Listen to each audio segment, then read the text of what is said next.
Ladies and gentlemen, Kim here. Welcome to the daily update. Hope you guys had a good day trading today. Market is pretty much flat. As you can see on the S&P, we're pretty much flat there. NASDAQ is down slightly, 0.13%. Semiconductor did get hit a little bit harder today. Down about 1% or so. Dow is pretty much flat. Small caps down about 0.4%. Banks are up about 0.5% there. Energy is down about 1%. Transport is green. Biotech is down about 1.5%. Emerging market is down about 0.6%. Grayscale Bitcoin is up 4% there. Gold and silver continues to continues to behave in that lethargic way with the another red day today. Gold is down about 0.6%. Silver is down about 1.6%. Oil is up 0.6%. Dollar and treasury bond is pretty much flat, and VIX is up about 1.2. Let's stick with the S&P 65-minute chart here on Spider. So I really zoomed in here on this chart so we can see what happened today. This is Friday's close, right?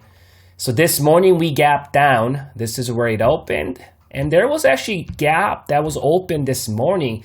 It's a good thing that buyers got up there and filled that real quick, right? On that first hour, you see that long upper wick there that represents the price action on that hour to go up and fill this gap quickly. And that's a good sign, at least in the micro term. That made a way, right? So that's the first hour gap down, fill that gap there.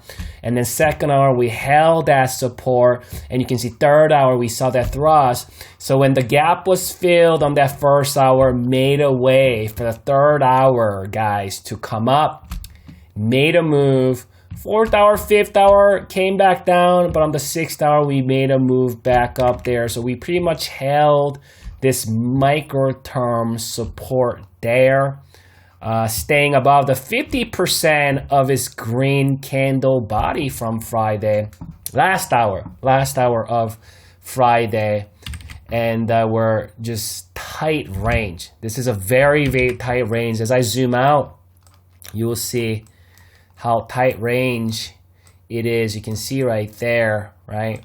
So you can see if I zoom out how tight range we've been in, right?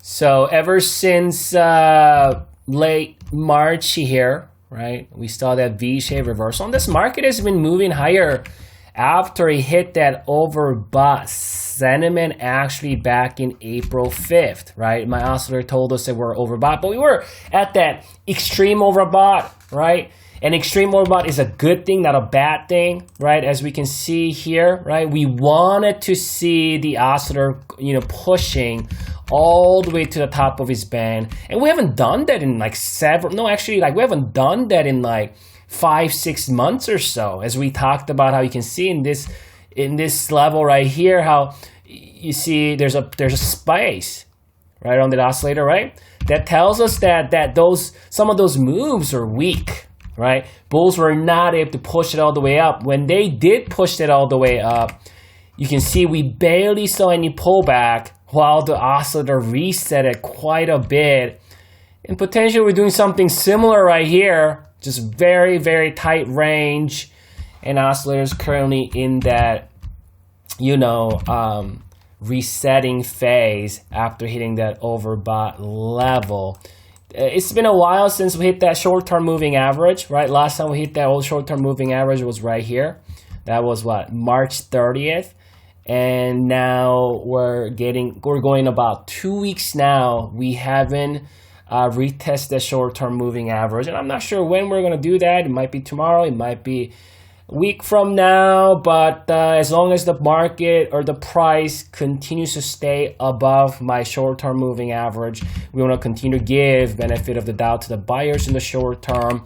And this market has been very, very adamant, not giving anything to the bears, just making a move and then consolidating in a tight range. And it's not a bad thing, because in the short-term time frame sense, that's how this market is going to move. It's going to make a move, consolidate. It's going to move, consolidate. It's going to make a move and consolidate.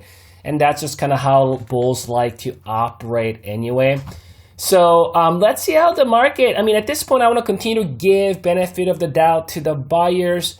We don't know how long this market is going to continue to move in this fashion, right?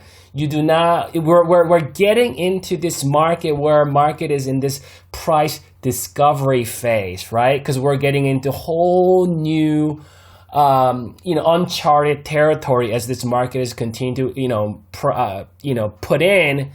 printing new all-time highs almost every other day.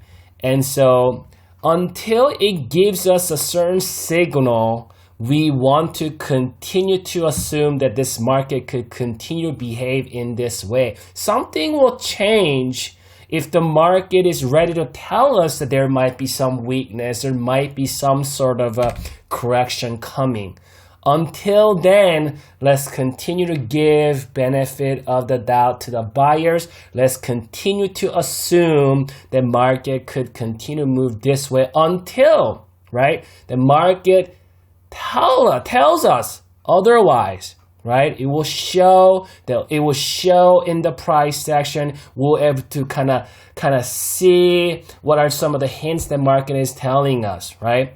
So 408,773 is where my short-term moving average is residing at this point. So if we do see any kind of a pullback of the first level of support, if we see a deeper correction, 406 is currently the next level because that's the next gap area if we do see the further downside. But this is not a level you don't want to start calling the top or you know what I mean, anything like that. We want to continue to let the market guide us, and we'll go from there, right? Enjoy the rest of this evening, and good luck trading tomorrow.